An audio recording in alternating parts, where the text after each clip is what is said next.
घोषित हो रही है, अभी धर्मेंद्र जी ने दिया कि हमारे आराध्य भृगु जी और चित्रगुप्त जी, ये दोनों मंदिर का कॉरिडोर बनने वाला है। या ये दोनों साथी हैं, आप लोग जानते हैं। पहले माननीय मंत्री जी इसलिए नहीं उसको कह रहे थे, पहली बार उसका जब बना बजट तो पता चला कि 40 ही करोड़ था, फिर मंत्री 60 या 65 करोड़ हुआ। मंत्री जी का इतने में भी नहीं हो पाएगा। आप लोग के बीच बताते हुए पहली बार बहुत खुशी हो रही है। पता नहीं मंत्री जी बताएं कि नहीं बताएं, मैं ही पहली बार बोल रहा हूँ शायद, कि अब ये प्रोजेक्ट 102 करोड़ का बनेगा और भव्य मंदिर बनेगा, भव्य कॉरिडोर बनेगा।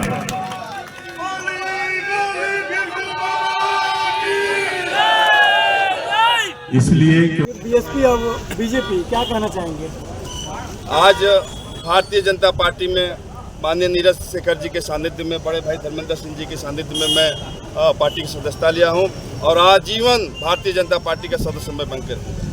क्या खासियत देखें बीजेपी की? बीजेपी ऐसी पार्टी है जो आपके धर्म की रक्षा करती है, आपके सम्मान की रक्षा करती है, विकास कराती है। आप देख सकते हैं पूरे बलिया हो या पूरे उत्तर प्रदेश में या भारत में, हम लोग कहीं भी जाते हैं तो रोड का जाल बिछा हुआ है। आप पाएंगे जो लखनऊ हम लोग 10 घंटे में पहुंचते थे, अब 4 घंटे में हम लोग पहुंच रहे हैं। अब सारी सुविधाएं मिल रही है।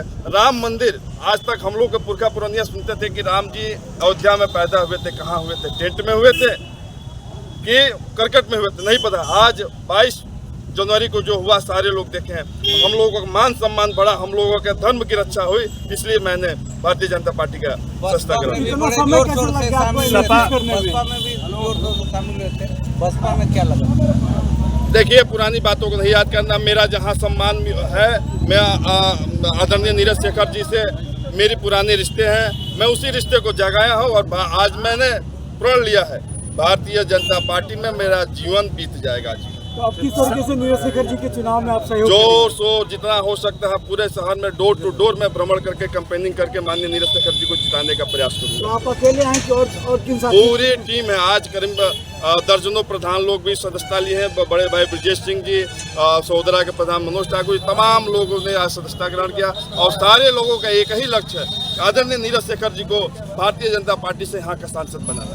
हाँ, निशु जी भी, तमाम लोग आज भारतीय जनता पार्टी ज्वाइन किए हैं, क्या कहेंगे इनके लिए?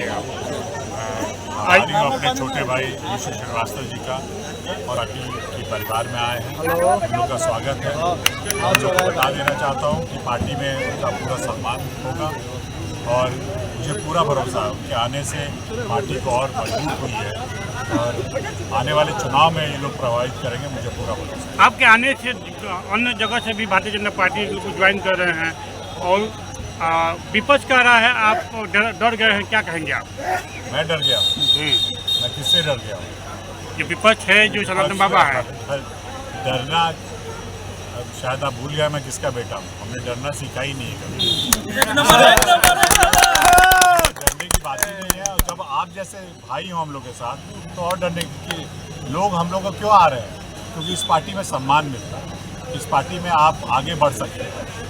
दूसरी जो पार्टियां हैं वहाँ परिवार ही आगे बढ़ सकता है, वहाँ एक व्यक्ति अगर राजनीति में है तो वो आगे नहीं बढ़ सकता। आप श्रीवास्तव जी को देखिए, निशु जी को, आगे आने वाले समय में ये हम लोग के नेता हों। निशु जी के आने से आप अपने को कितना मजबूत समझ रहे हैं? बहुत बहुत मजबूत। मुझे पूरा यकीन है आपकी जो नौजवानों की मैं देख रहा हूँ आज इनके साथ जितने हैं, इनके साथ कितने प्रधानगण थे, तो इससे तो ताकत बढ़ेगी। एक प्रधान आप जानते हैं कितने लोगों को के साथ उसके पीछे लोग होते हैं, तो हमें पूरा यकीन है कि इससे हम लोग भारतीय जनता पार्टी की शक्ति बढ़ेगी।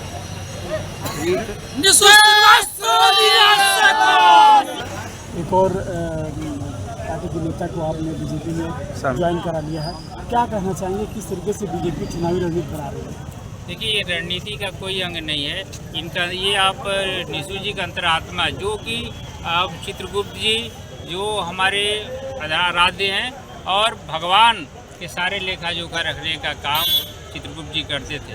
आज जिस माने सनातन धर्म की विरोध करने वाली जो पार्टी थी उससे कुंठित होकर फिर मोदी जी में आस्था दिखाते हुए भाजपा में आए हैं। ये उनके अंतरात्मा की आवाज़ से आए हैं।